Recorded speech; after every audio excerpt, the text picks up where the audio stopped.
Le projet, situé dans l'Aube, en région Champagne-Ardenne, compte 30 éoliennes N100 de 2,5 MW chacune, réparties sur 4 communes, soit une capacité totale installée de 75 MW. Mis en service en juin 2015, le parc produira 183 millions de kWh par an, soit suffisamment d'électricité verte pour satisfaire les besoins annuels de 46 000 foyers. Pour mener à bien ce projet, les communes initiatrices de la zone de développement éolien ont choisi tout naturellement les sociétés Nordex et H2R. Les communes qui avaient lancé la ZDE, au début, c'était des communes qui sont très moteurs, ce sont des habitants et des conseillers municipaux qui sont très porteurs de l'idée. Le résultat qui s'affiche autour de vous indique que nous étions pour. Qui sont convaincus par l'éolien et par les renouvelables et qui sont convaincus qu'ils sont en train de créer un projet pour l'avenir.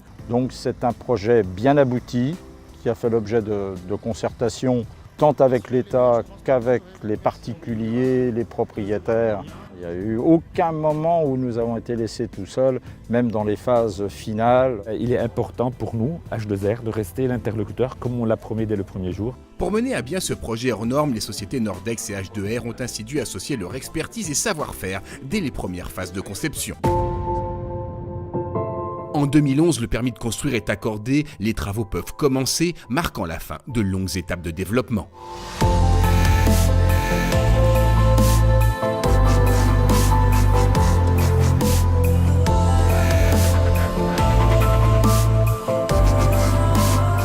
Parallèlement aux étapes de terrassement, débutées en 2014, la mise en place des 30 cages d'ancrage se poursuit. Ces pièces de plusieurs tonnes représentent le cœur des fondations à venir. Là, on se rend compte à ce moment-là que oui, effectivement, c'est un chantier qui est assez important et c'est une fierté de participer à un chantier d'une telle ampleur. 65 tonnes, c'est le poids de ferraillage moyen installé en une semaine, fer après fer, pour servir de base solide à la mise en place du béton. 4 heures du matin, les opérations de coulage démarrent à la fraîche. Durant une dizaine d'heures, un balai ininterrompu de toupie va déverser quelques 470 mètres cubes de béton, une opération à réaliser en continu.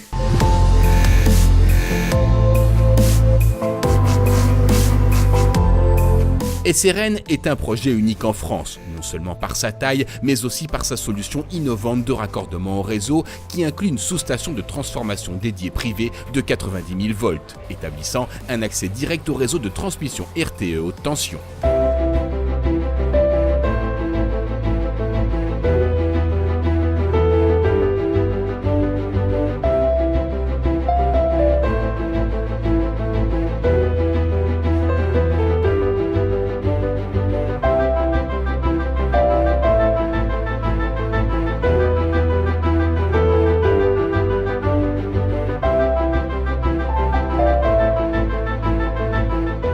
En quelques heures, le mât est assemblé et culmine désormais à 100 mètres de hauteur.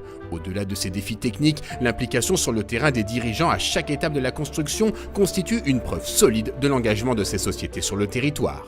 C'est pas un produit, c'est une mission.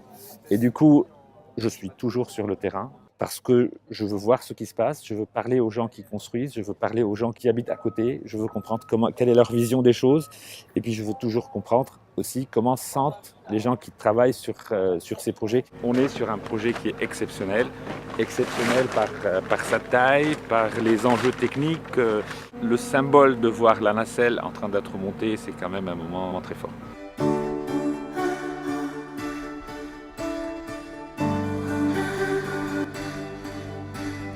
Une fois qu'on a fini l'assemblage de la nacelle, sur un site comme SRN où on a la chance d'avoir un relief qui est relativement plat, on n'a pas d'arbres, c'est assez peu vallonné, on peut se permettre d'assembler les 3 pales au sol et de lever l'ensemble entièrement assemblé. Cette opération est à nouveau très délicate et consiste à installer le moyeu ou le hub sur un coin de la plateforme, à venir assembler les pales une par une et à former ce qu'on appelle l'étoile au sol. Il ne faut pas qu'on dépasse 8 mètres par seconde ou qu'on ait des rafales trop importantes.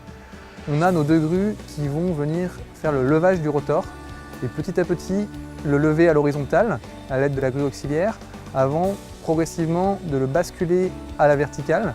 Et on peut voir quand on a la chance de voir un montage de rotor qu'il y a une emprise au vent qui est énorme. Donc il faut vraiment pour cette opération délicate des conditions de vent favorables qui soient assez faibles pour ne pas mettre en danger et les grutiers et les équipes qui travaillent sur le site.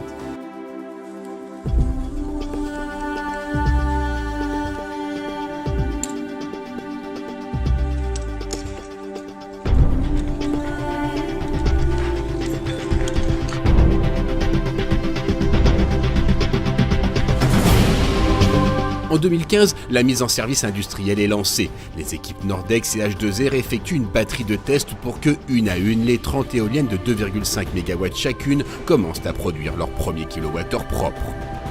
Bonjour, c'est Clément Nordex France. Je vous appelle, je vais mettre en production la turbine numéro 83 399.